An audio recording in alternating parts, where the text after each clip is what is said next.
Hello, everyone. I am Ed Pegg Jr., and welcome to another episode of Mathematical Games. Uh, starting, Years ago in the 1950s, Martin Gardner started a column, Mathematical Game, for Scientific American that ran for 25 years. And that was a highly influential column for years. I followed it along with many others, and this series of talks was kind of a homage to that. So we'll start with the catenary curve. This is one of the many equations that Martin Gardner talked about, and this is an image from one of his columns where he mentions that a chain hanging from 2 points makes a catenary curve. And the equation for that is the hyperbolic cosine. This was a curve investigated by Leibniz, Huygens, and Johann Bernoulli, but it was actually named by Thomas Jefferson after the Latin word for chain, catena. And here's the quote that basically started off the use of the word catenary for this curve. So we can see the curve here as we, oops, I need to enable dynamics. As we adjust the slider, we change the curve. So that's an example of the catenary, and that starts off one of many famous equations. In demonstrations, we have many examples of demonstrations using equations of both famous and not so famous. So I should start off with perhaps the most famous of the equations is Einstein's E equals mc squared. Energy is mass times the speed of light squared. First published in 1905. And we can show an example of this. But I have 53 slides, so I won't linger too much on the super famous equations. Euler's identity is another one, e to the I pi plus 1 equals 0. Using Euler's number, the square root of minus 1i, pi, 1, and 0. Euler found this in 1748. And Gardner was wondering how he could show this. He wanted to show a picture of it. And in his column, he mentions that he encountered the famous formula and he wondered how to make a picture of it. So he found that Mr. Hull came up with a diagram for it in this paper, Convergence in an Argon diagram.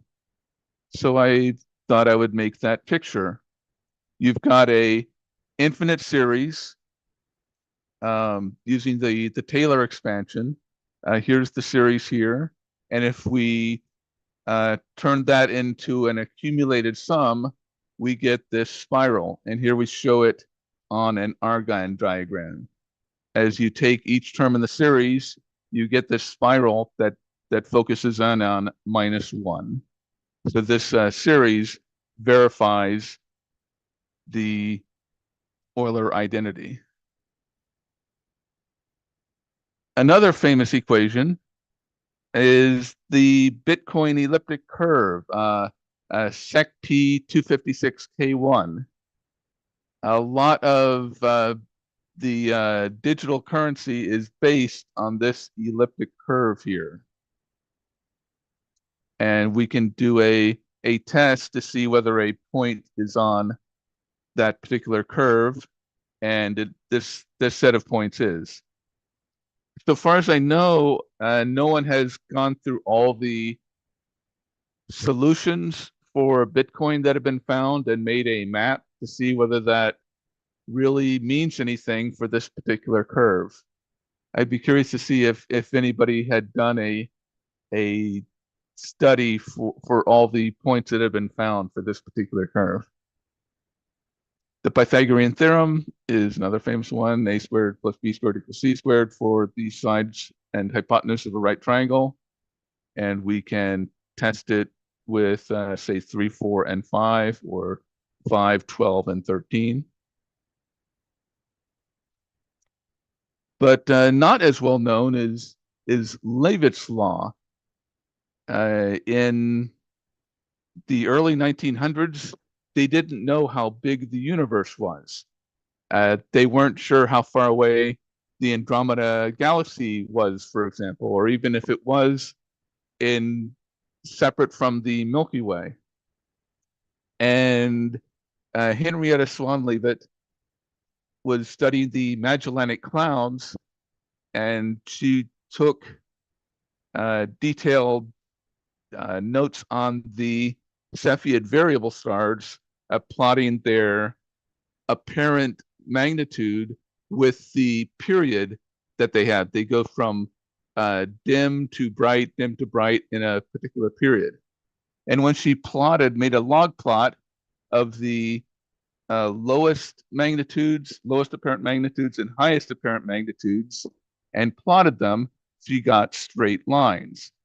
So this is the period against the luminosity. And from that, she made the observation that if you know the apparent period of a Cepheid variable star, you know its apparent brightness. And so that would apply to any Cepheid variable stars anywhere in the universe. So all you need to do is measure their period, and you have a standard candle for how bright they actually are. So that allowed people like Hubble to figure out exactly how far the Andromeda galaxy was, and suddenly they were able to measure the size of the entire universe. So this was a very important set of equations, figuring out that Cepheid variable stars could be cosmic yardsticks. And here's a piece of code. I basically took all the Cepheid variable stars at Wikipedia and went through the equations. And if you plot the various variable stars, you basically can see that they make this nice, almost straight line. Now, some are dimmer than others because there's dust in the universe, and various levels of dust will change the apparent magnitude of the stars. Oops. Let me close this over that. Circles and spheres, plenty of famous equations dealing with those: the area, circumference, volume of a sphere, surface of a sphere. I won't go into them too much. Pick's theorem: if you have a polygon on a grid, you can find the area by measuring the number of interior points, adding half the number of border points, and subtracting 1. So this was found 1899 by Georg Pick, and I've developed some new code for it, which I'll make into a Wolfram function fairly soon. So here's an example. We have these points here, and there are 3 interior points, 6 points on the border. 3 plus 6 over 2 minus 1 is 5. So this particular shape has area 5 by Pick's theorem.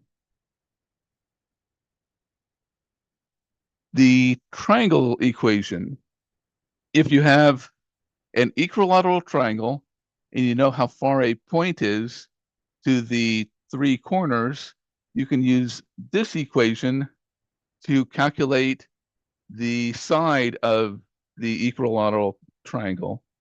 Or if you know any 2 distances and you know what the side is, this also applies. It doesn't matter which one it is. If you have 3 of them, you can find the 4th with this equation. Here, it's 3 times the 4th powers equals their sum squared. Now that has a curious relationship to the Kiss precise, which is if you have 4 tangent circles, they follow this.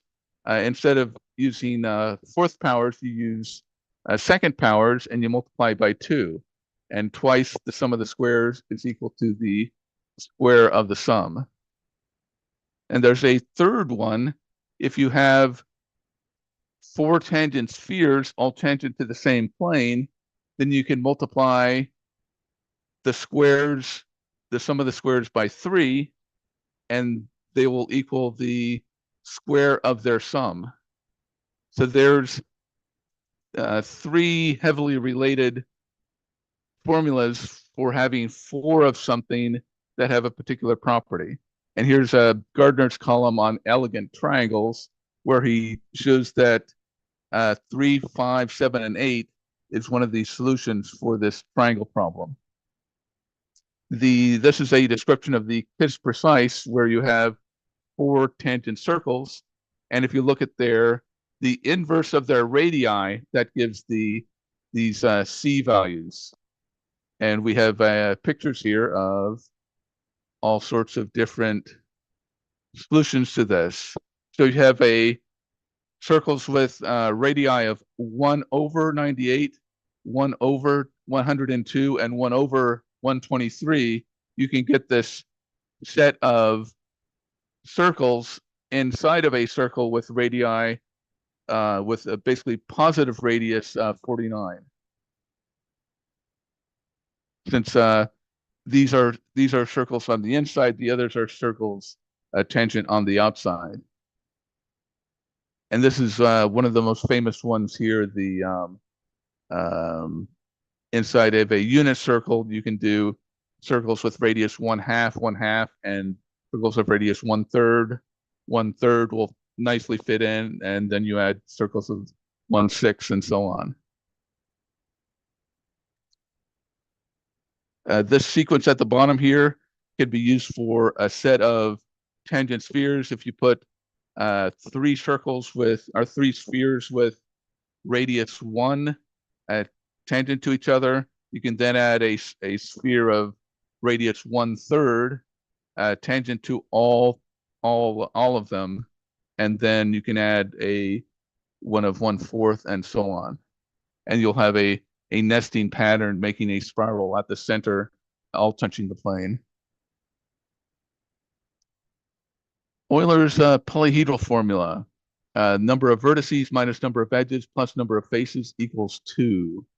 And you can see that with the Archimedean solids here. The quadratic formula is one of the first ones we learn. There it is there. It wasn't until 5th grade that I learned about this particular one. So minus b plus or minus square root of b squared minus 4ac over 2a. So this is the classic explanation. This was known to the Babylonians, and it was later done in symbolic form in Europe. The next formula up is Cardano's formula, which is this thing here. And there's also a formula for the 4th power, which Mathematica can solve, but it is pretty long and involved. And it was later that they showed that there wasn't a general equation for the quintic that comes out of group theory. Here's one that isn't well known. If you ignore this part at the end here, the logarithmic identity is well known. The log of 2 values multiplied each other is equal to the sum of the logs, but that doesn't work completely if you're dealing with complex values. If you have anything dealing with complex numbers, you need to add this correction term here. Otherwise, branch cuts cause problems. Now, this is one of the reasons Mathematica is very valuable in industry, because if you have a log function anywhere in your code or anywhere in your calculation, and there's any chance of complex numbers popping in, if you don't have this correction, your whole calculation, which might be worth millions or billions of dollars, your calculation could be wrong. So it's very good to have these correction terms in, and all of Mathematica's functions will work well in with complex values. There won't be any weird branch cuts or anything like that. So, two values, take the log, and the arg is the principal angle. And the original equation was known to Napier when he developed logarithms, but this correction was developed by Michael Trott and Oleg Marichev about 25 years ago here for Wolfram Research. Various trigonometry laws, law of sines, law of cosines, binomial theorem, Taylor series. I wanted to, since I'm talking about famous equations, I wanted to make sure I covered all the basics. The Fourier transform. Here's a more complicated function using this integral, and we can take a look at various transforms by the Fourier's theorem. You can see that the cubic equation is very closely matched. And if we add the number of terms, the error is almost completely gone. You can see that the Fourier approximation is very close. Not so much for the step function. There you have to go to more terms, and there's always this gap here. And there's a name for it, but I forgot to look up what that name was. Newton's difference quotient for the definition of a derivative. If you've ever taken analysis, you've learned this equation and done all sorts of uses of that. So here's an example of with x squared, if we do this limit, we get, if we clear f,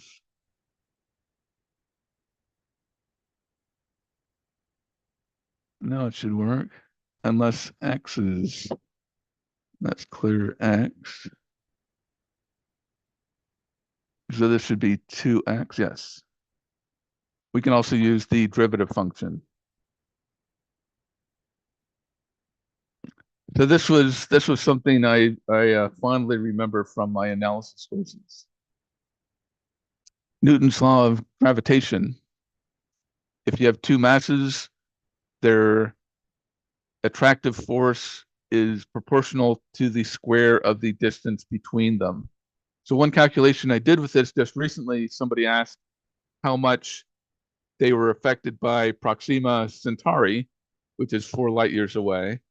And I calculated that he does have a very small gravitational effect from the far off star, but if he happens to be touching a cell phone, the gravitational force of that cell phone is 130,000 times as much as the gravitational force of the star. And here's an example of making a calculation for the gravity. The Gaussian normal distribution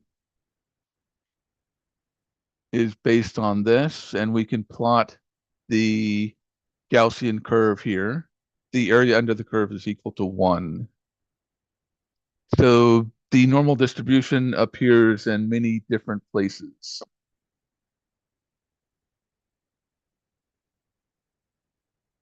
Now, something more recent, I believe it was, 2019, the standard for the system of units decided that these 7 items would have fixed values. The second was defined by cesium transitions. The speed of light was set to an exact value. The The kilogram was based on Planck's constant, which gained a exact value. Electric current was based on the elementary charge of an electron.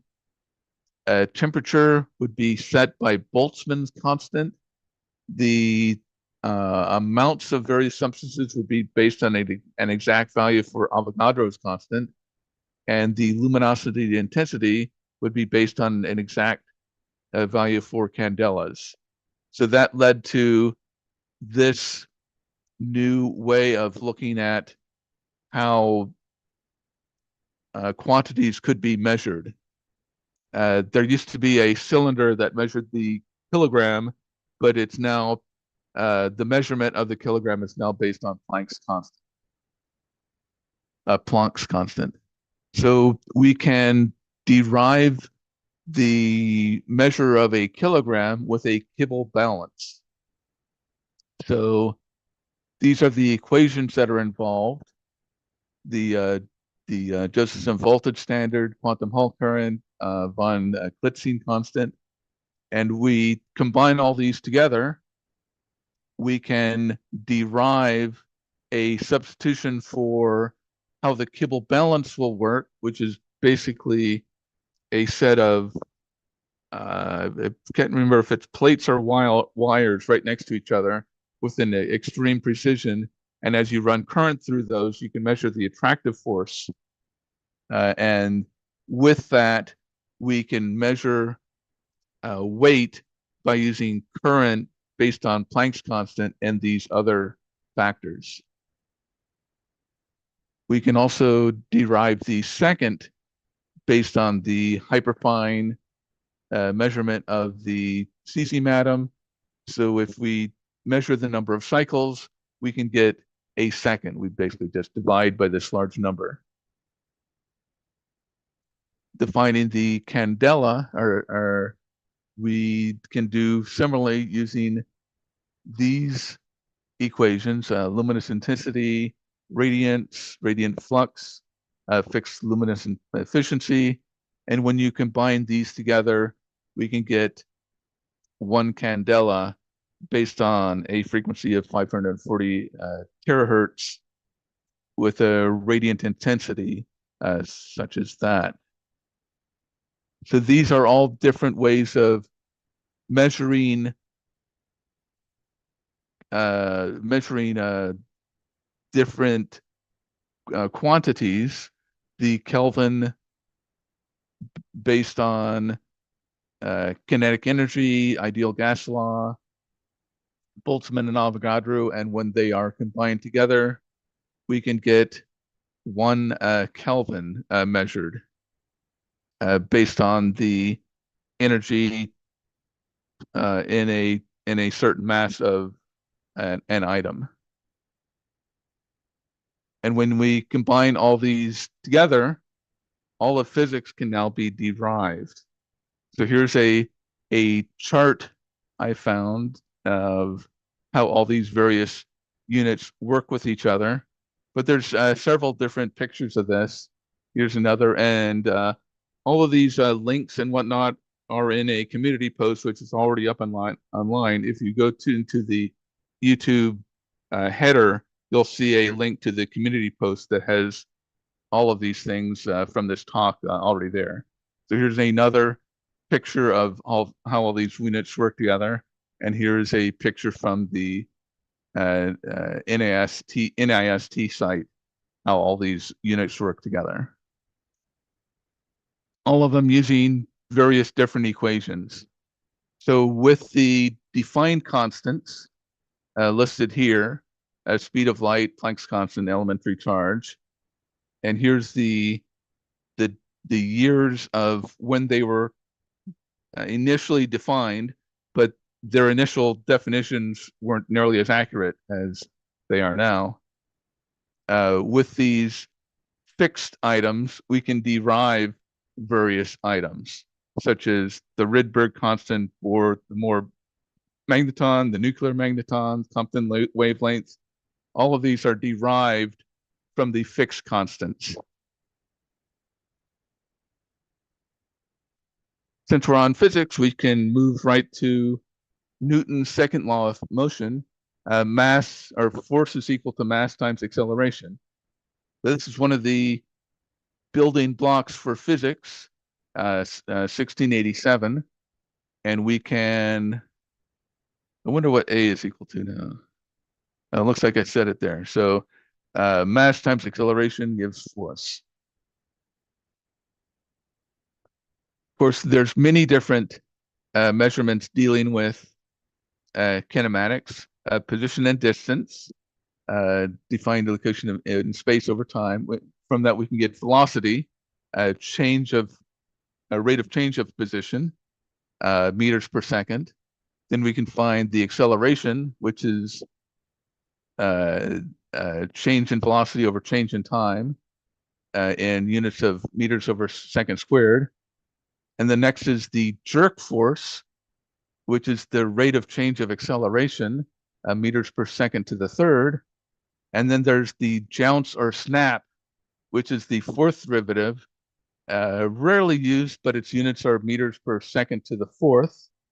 Momentum is, I forgot to put what the T is for there. Momentum is mass times velocity. The yank is the time derivative of force, newtons per second. And the impulse is the integral here, the change in momentum. Oh, I had the key at the bottom. And P is the momentum, right? The fundamental theorem of calculus, the derivative and the doing a derivative under a curve for fixed values, limits.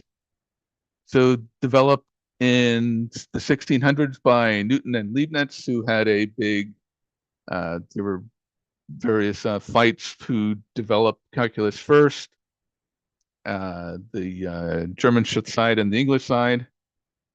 As far as I'm concerned, it's all settled history now. And we can do integration based on this fundamental theorem. Bayes' rule, proposed in the 18th century and popularized by Laplace.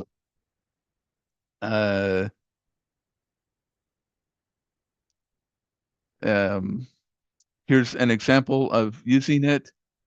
In disease testing, we have 1% prevalence and a 99% sensitivity. And when we calculate it out, the result is 0.5. Even with a positive test, the chance that you're actually sick is only about 50%. So this is an example of a place where Bayes can correct a measurement. Fermat's little theorem. This is a standard in number theory, where if you have a number to a prime minus 1 and it's equal to 1 mod p, then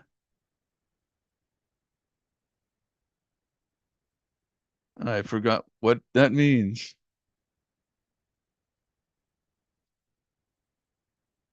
Oh yes, I was meaning to make a second part of this slide of how you could use Fermat's little theorem. There's a second part of it, but I won't try to recreate it here. However, Fermat's little theorem is definitely a famous theorem, and there's applications of it, which I forgot to put on the slide. Shannon entropy. The entropy of a random variable x is equal to the sum of the probabilities times the log 2 of the possible outcomes. Developed in 1948, it measures uncertainty in random variables. So for example, with a fair four-sided die, we can use this to calculate that it evaluates the 2 bits, the max for 4 outcomes. Bias the probabilities, we can get that entropy falls. The Black-Scholes equation. Now, you might have noticed that some of these things I'm out of my depth. I don't know very much about finance equations, but this is definitely a famous equation, so I put it up even though I don't understand it very well. Developed in 1973, it provides a replicable strategy for hedge risks and allows you to make various assumptions about a financial quantity, and then you can use that equation to make predictions. And it uses cumulative normal distributions and assumes no arbitrage, constant volatility, and a frictionless market, which is probably not the best assumption at this time. But that's the Black-Scholes equation. There's new financial equations, but I decided not to get into them. The wave equation for vibrating strings, how a wave propagates, and you can see this on things like ocean surfaces and things like that.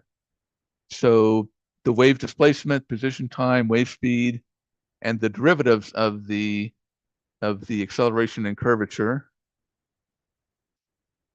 So if we have the general solution of a traveling wave, we can use that to replicate waves on a surface, such as here. Dirac's equation. Oh, and we've got more strange messages. Dirac's equation. Paul Dirac developed this for quantum mechanics. I do not really understand it. By introducing spinor fields and gamma matrices, it incorporates spin two particles and ensures Lorentz invariance. Yes. Some of these famous equations I still don't fully understand. Cauchy's residue I have used. Here's the equation here. We can integrate around this equation around the unit circle, and we get the residues canceling each other out. So the net integral is 0. So this is an example of using symmetry to simplify a calculation. Maxwell's equations, published in 1865. These connect electricity and magnetism. And here they are here. Gauss's law for magnetism, Faraday's law, and the Ampere-Maxwell law. So these all combine together to explain how electricity and magnetism are combined. So we have an example here from demonstrations, and uses Ampere's law, and there's a long explanation here. You can see more of this at the demonstration site, but as we change the current, we get different magnetic fields.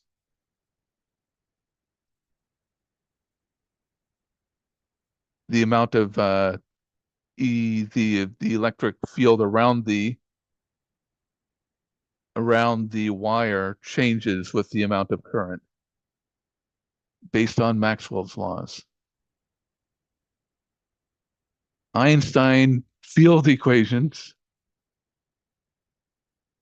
from 1915. These are completed general relativity and measured how matter and energy define the curvature of space-time. So this is the method used for calculating gravitational effects. For example, in our solar system, when we have the exact mass and position of all the various planets and asteroids, we can get a very accurate map of how gravity effects will happen here on Earth based on plugging all these in.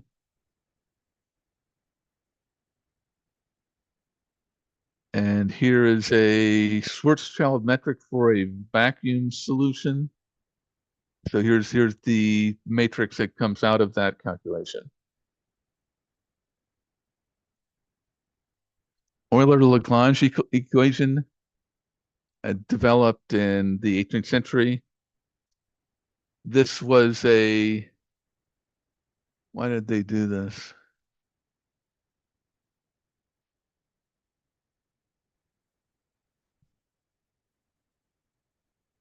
So I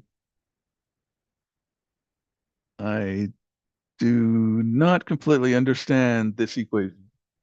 My apologies. Planck's equation for photon energy. This one I do understand. Energy of a photon times Planck gives the frequency. Planck's by times the frequency gives the energy. This was introduced by Max Planck to explain black body radiation. And there was a problem with black bodies in that the amount of radiation they could produce was for some reason infinite according to what they understood. And Max Planck basically developed quantum science using packets instead of continuous form. And with these packets, he was able to explain why you didn't get an infinite amount of radiation from a black body at high energy spectrums. And so we can make this calculation for particular photons. And that led to Planck's law of black body radiation. So here's the various keys. Spectral radiance, absolute temperature in these various items here, Boltzmann's constant here.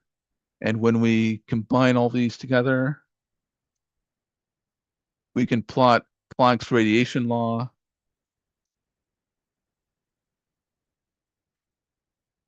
at various levels. And here we have the plots.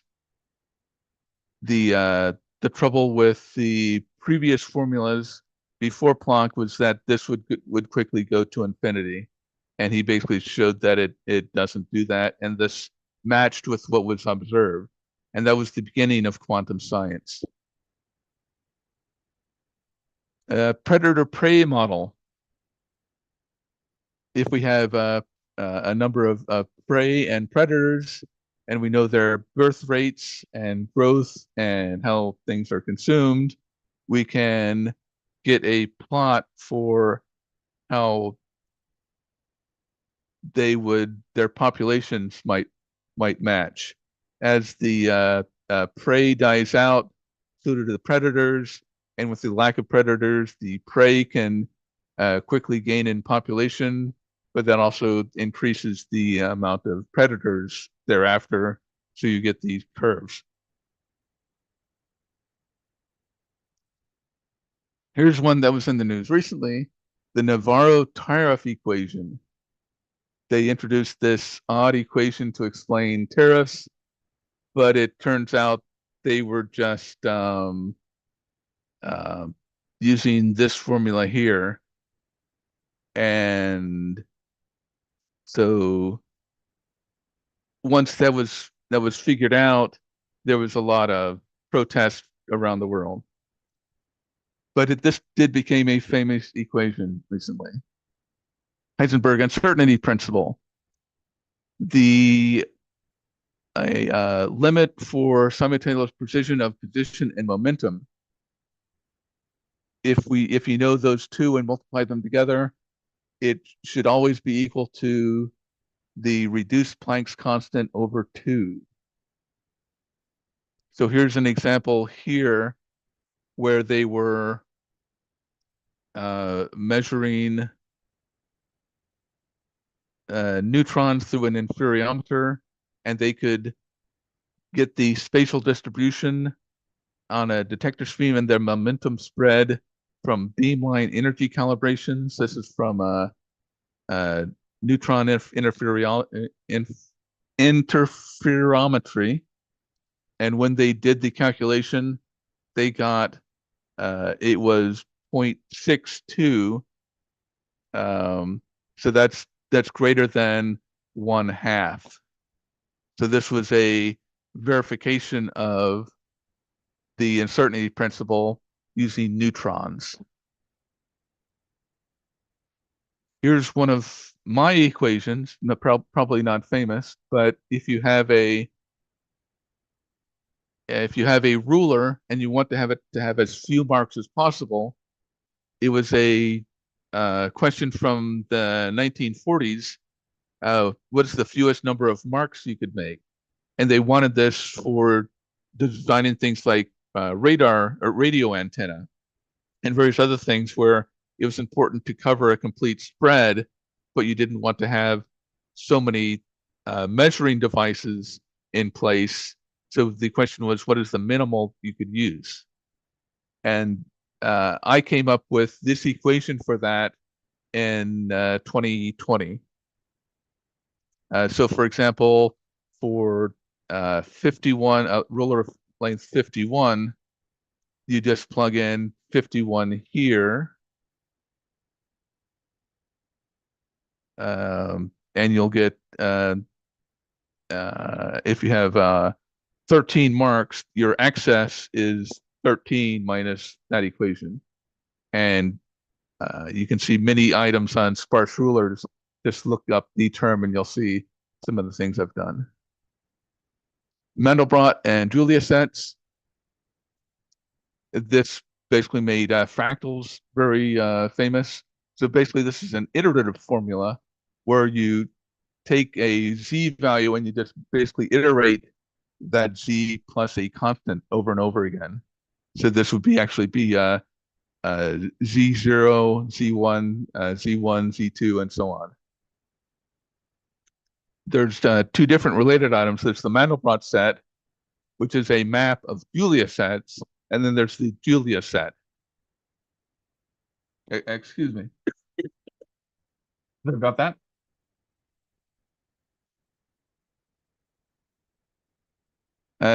Hamilton's equations. These provide a framework for the flow in phase space. So a harmonic oscillator is an example.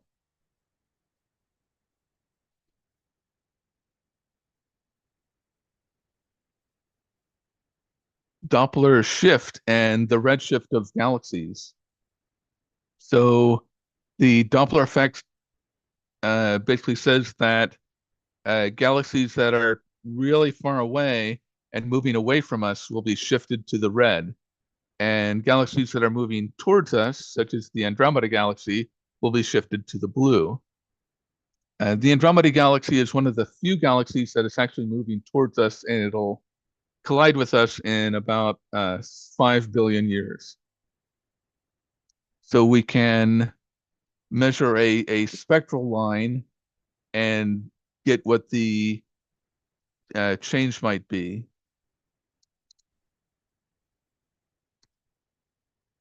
Oops. And there's a mistake there. So the redshift tells us how fast a galaxy is receding from us and how fast the universe is expanding. Euler-Lagrange equation. It rises from the principle of stationary action. And if we determine the path of a system, we can minimize the action integral. So this is a function in classical mechanics.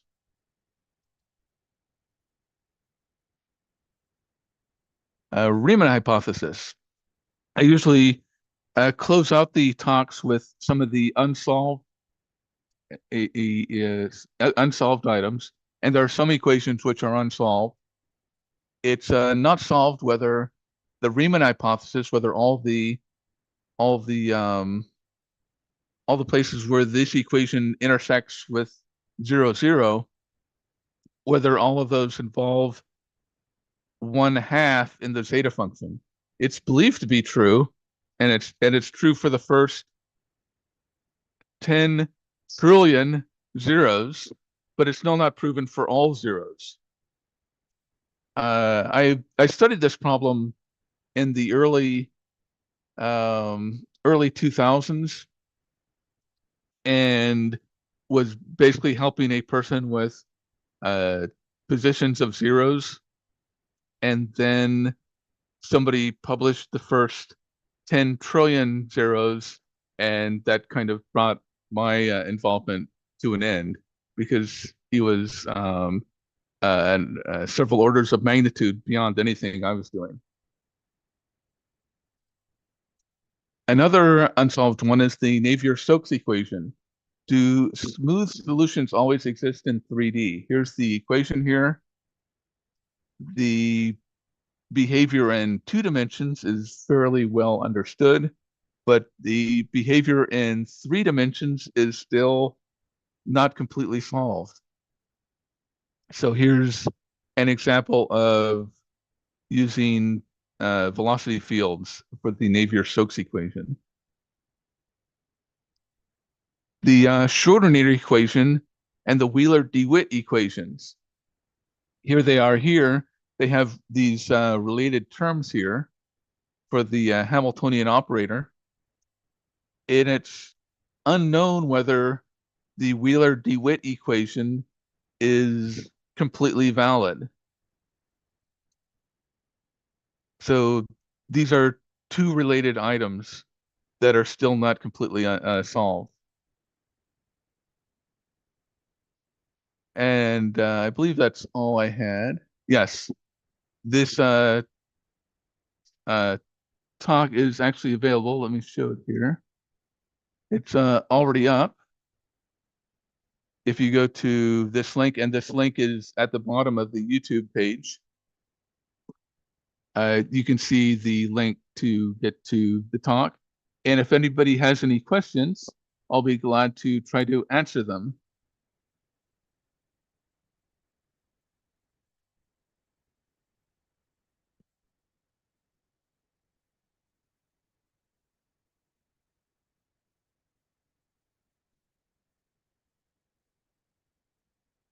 So I think that will close things out.